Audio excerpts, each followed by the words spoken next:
Natural hair colour కోసం చూస్తున్నారా? అయితే Anoo's henna and black expert వాడండి. సుమన్ టీవీ ప్రేక్షకులకు నమస్కారం. ఈ నెల ఫిబ్రవరి 17న సూర్యగ్రహణం. మరి పట్టు విడుపు సమయాలు ఏంటి, ఆ రోజు గర్భిణీ స్త్రీలు పాటించాల్సిన పద్ధతులు ఏమైనా ఉన్నాయా, ఈ వివరణ అంతా కూడా తెలియజేయడానికి ప్రస్తుతం మనతో పాటు ఉన్నారు ప్రముఖ జ్యోతిష్య వాస్తు నిపుణులు బ్రహ్మశ్రీ నానాజీ పట్నాయక్ గురువు గారు. వారితో మాట్లాడదాం. గురుగారు నమస్కారం. గురుగారు శ్రీమాత్రే నమః. గురుగారు, మరి సూర్యగ్రహణం 17న అంటున్నారు, ఏంటి, ఎలా ఉండబోతుంది, ఏ రాశుల మీద ఏమైనా ఇంపాక్ట్ ఉండబోతుందా? ఎస్పెషల్లీ గర్భిణీ స్త్రీలు ఉంటారు, వాళ్ళు చాలా పద్ధతులు ఫాలో అవుతుంటారు, మరి వాళ్ళు ఎలాంటి కేరింగ్ తీసుకోవాలి, ఒకసారి దీని గురించి పూర్తి వివరణ గురువు గారు. తప్పకుండా అండి. ఫస్ట్ ఆఫ్ ఆల్ ఏంటంటే మన ఇండియాలో అయితే ఈసారి సూర్యగ్రహణం లేదు, లేదా దాని ప్రభావం ఏమీ లేదు, ఎక్కువగా లేదా కొంత అసలు దాన్ని పెద్దగా పట్టించుకోవాల్సిన అవసరం. అంటే ఏంటంటే గ్రహణం సమయం ప్రభావం మన మీద ఉంటేనే మనం గర్భిణీ స్త్రీలు జాగ్రత్తలు తీసుకోవడం కానీ ఇలాంటివన్నీ ఉంటాయి. సో ఇదంతా కూడా సౌత్ అమెరికా విదేశాల్లో ఉంది, మనకి లేదు. సో మనం పెద్దగా భయపడాల్సిన పని లేదు. కాకపోతే ఎంతైనా ఖగోళంలో జరుగుతున్న ప్రభావం రాసుల మీద కొంత చూపిస్తూ ఉంటుంది, కొంత చూపిస్తూ ఉంటుంది. అలాగే మనకి పంచగ్రహ కూటమితో కూడిన సూర్యగ్రహణం ఇది. పంచగ్రహ కూటమి, అవును. దీని వలన 12 రాసుల వారికి ఫలితాలు ఉంటాయి. అలాగే మనం ఆ రోజు కామాఖ్యలో అష్టాదశ శక్తిపీఠ హోమోత్సవం అని ఒక హోమం కూడా చేస్తున్నాం 17, 18, 19 తేదీ. ఎవరైనా వచ్చి అందులో జాయిన్ అవుతారంటే కూడా కింద ఇచ్చిన నెంబర్లకి వాళ్ళు కాంటాక్ట్ చేస్తే చెప్పడం జరుగుతుంది. అయితే ఇక్కడ ఏంటంటే ఫస్ట్ ఆఫ్ ఆల్ ఒక్కొక్క రాశి వారికి లాభాలు ఉంటాయి, జాగ్రత్త ఉంటుందండి ఈ పంచగ్రహ కూటమి అండ్ మనకి దీనివల్ల. అయితే దేశకాల పరిస్థితుల్లో మాత్రం చాలా డ్రాస్టిక్స్ అన్ని కూడా. అంటే ఎట్లా అంటే ఇప్పుడు మనకి చూడండి, గోల్డ్ రేటు 1,85,000 దాకా వెళ్ళి మళ్ళీ వెనక్కి వెళ్ళింది, మళ్ళీ పెరుగుతుంది. ఇది ఒక మీరు మల్టిపుల్ టైమ్స్ పెరుగుతుంది. ఈ పంచగ్రహ కూటమి 3 సార్లు రావడం జరుగుతుంది, మళ్ళీ పెరుగుతూనే ఉంటుంది, మళ్ళీ పెరుగుతుంటుంది, మళ్ళీ తగ్గుతూ ఉంటుంది, మల్టిపుల్ టైమ్స్ బికాస్ ఆఫ్ 3 సార్లు పంచగ్రహ కూటమి రావడం వల్ల. పంచగ్రహ కూటమిలో గ్రహణ ప్రభావం రావడం వల్ల షేర్ మార్కెట్ క్రాష్ అవుతుందని చెప్పుకున్నాం మనం, ఎప్పుడో చెప్పుకున్నాం. దాని పరంగానే ఈ షేర్ మార్కెట్ క్రాష్ అవ్వడం, దానివల్ల విపరీతంగా తగ్గడం, అబ్నార్మల్ గా పెరగడం 1కి 10 సార్లు అవుతుంది. గుర్తుపెట్టుకోండి, ఏదో పెరిగింది కదా, అయ్యో ఏదో తగ్గిపోయింది కదా అని భయపడాల్సిన ఏదో ఒక్కసారి కాదు, 1కి 10 సార్లు అవుతుందా? ఖచ్చితంగా అవుతుంది. రైట్. అయితే ఇప్పుడు మనం రాసుల జోలికి వస్తే కనుక ముందుగా మేషం తీసుకుంటే, మేషం వారికి ఏకాదశంలో గ్రహణం మంచిదే. ఏకాదశంలో మేషం వారికి మంచిదే, దానికి ఏం ప్రాబ్లం లేదు. కాకపోతే వీళ్ళు ఏదైనా ప్రాపర్టీస్ తీసుకునేటప్పుడు, ప్రాపర్టీ మీద అప్పు తీసుకునేటప్పుడు, కొంచెం లాంగ్ జర్నీస్ వెళ్ళేటప్పుడు, పెద్ద మొత్తంలో మనీ ట్రాన్స్ఫర్ చేసేటప్పుడు కొంచెం జాగ్రత్తగా ఉండాలి. వృషభం వారికి దశమ స్థానంలో గ్రహణం అనేటువంటిది, దశమ స్థానంలో అధిక గ్రహాలు పంచగ్రహ కూటం అనేటువంటిది ఉద్యోగ సంబంధించినటువంటి విషయాల్లో చాలా అనుకూలంగా ఉంటుంది చెప్పాలంటే. అండ్ అలాగే ఏదైనా వీళ్ళు జాగ్రత్త తీసుకోవాల్సిన విషయం ఏంటంటే ఫైనాన్షియల్ గ్రోత్ ఇస్తుంది, వివాహం కోసం చేసే ప్రయత్నం లభిస్తుంది, అప్పులు లభిస్తాయి వీళ్ళకి దశమ స్థానంలో గ్రహణం పడ్డప్పుడు. కాకపోతే ఏదైనా అగ్రిమెంట్స్, సంతానం విషయంలో కొంత జాగ్రత్తలు, కాస్త వాహనం మీద వెళ్ళేటప్పుడు కొంచెం స్లోగా వెళ్తుండాలి.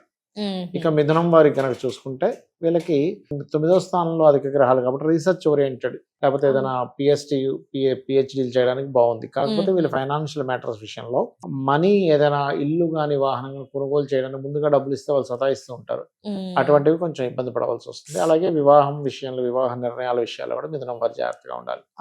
ఇక కర్కాటకం వారికి న్యూట్రల్ గా ఉంటుంది, అష్టమంలో గ్రహణం అనేటువంటిది. కొంచెం చిన్న డిస్టర్బెన్స్ ఉంటాయి, కొన్ని లాభాలు కూడా ఉంటాయి చెప్పాలంటే.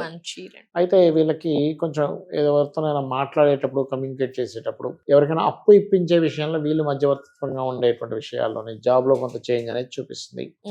కర్కాటకం వారికి 7వ స్థానంలో ఎప్పుడైతే ఈ గ్రహాలన్నీ పంచగ్రహ కూటమి ఏర్పడుతూ అక్కడ ఎప్పుడైతే మనకి ఈ గ్రహణం ఏర్పడుతుందో, విదేశాల్లో ఉండేటువంటి వారికి ఇది కొంచెం జీవిత భాగస్వామి పేరు మీద, అలాగే వద్దన్న ఎక్కువ మంది పార్ట్నర్స్ జాయిన్ అవుతా ఉండము, ఎక్కువ సంబంధాలు రావడం, ఈ ఎక్కువ సంబంధాలు వచ్చేసరికి కొంచెం కన్ఫ్యూజన్ అయ్యి ఏదో సంబంధం లేని ఇచ్చేయడం అన్నట్టు కొన్ని మిస్టేక్స్ జరుగుతున్నాయి, అది చూసుకోవాలి. అయితే వీళ్ళకి కూడా కొంచెం కర్కాటకం వారికి కొత్త ఇన్వెస్ట్మెంట్స్, విదేశాలు వెళ్ళడానికి అనుకూలత. సింహం వారికి కర్కాటకం వారికి సింహం వారికి కొంచెం ఈ అనుకూలత, అంటే ఉద్యోగ సంబంధించిన అనుకూలత, ఇవన్నీ కూడా లభిస్తాయి. అయితే వీళ్ళు ఏంటంటే సింహం వారు ఇక్కడ ఇన్వెస్ట్మెంట్స్ చేసేటప్పుడు కొంచెం చూసుకొని చేయాలి, అది ప్రధానంగా చూసుకోవాలి. ఇక కన్య వారికి కనుక చూసుకుంటే 6లో గ్రహణం చాలా మంచిది. 6th house అంటే ఏంటంటే శత్రువుపై జయము, కాంపిటీషన్స్ లో బాగా రాణించడము, అలాగే మనకి మరొక విషయం ఏంటంటే వీటితో పాటు వీళ్ళకి ఉద్యోగ ప్రయత్నాలు కూడా లభిస్తాయి. అంటే ఉద్యోగ పరంగా దూర ప్రాంతానికి వెళ్ళడం ద్వారా కలిసి రావడం ఇటువంటివన్నీ కూడా వీళ్ళకి బాగుంటాయని చెప్పుకోవచ్చు.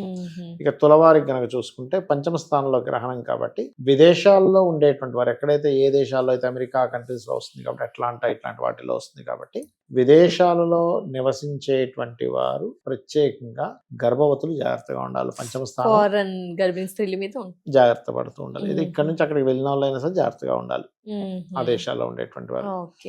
అండ్ అలాగే కొంచెం రకరకాల ఆలోచనలు రావడం ఇవన్నీ జరుగుతూ ఉంటాయి. కాకపోతే ఫైనాన్షియల్ గ్రోత్ ఉంటుంది, దానిలో ఎటువంటి ఇబ్బంది లేదు. ఇన్సూరెన్సెస్ మూలంగా కలిసి రావడం, రీసెర్చ్ మూలంగా కలిసి రావడం జరుగుతూ ఉంటుంది. ఇక వృశ్చికం వారికి కనుక చూసుకుంటే 4వ స్థానంలో గ్రహణం. ఇది ఇచ్చే పాజిటివ్ ఏమిటి అంటే కొంచెం ఏదైనా ప్రాపర్టీస్ కొనడానికి లేదా బయట దేశాలకు వెళ్ళి అక్కడ రెసిడెన్సీ పిఆర్ అంటూ ఉంటారు, అటువంటి వాటికి బాగుంటుంది. కానీ కామన్ గా వీళ్ళు ఇక్కడ ఏదైనా ల్యాండ్స్ తీసుకునేటప్పుడు, వాహనం తీసుకునేటప్పుడు మిషనరీస్ చూసుకొని తీసుకోండి.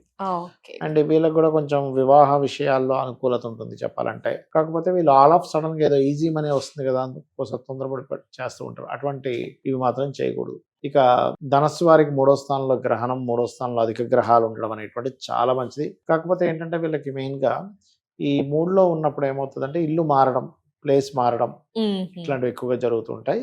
అదే విధంగా కొంచెం ఉద్యోగ అవకాశాలు, ఉద్యోగాల కోసం కూడా కొంతవరకు మార్పులు అనేవి చూపిస్తున్నాయి.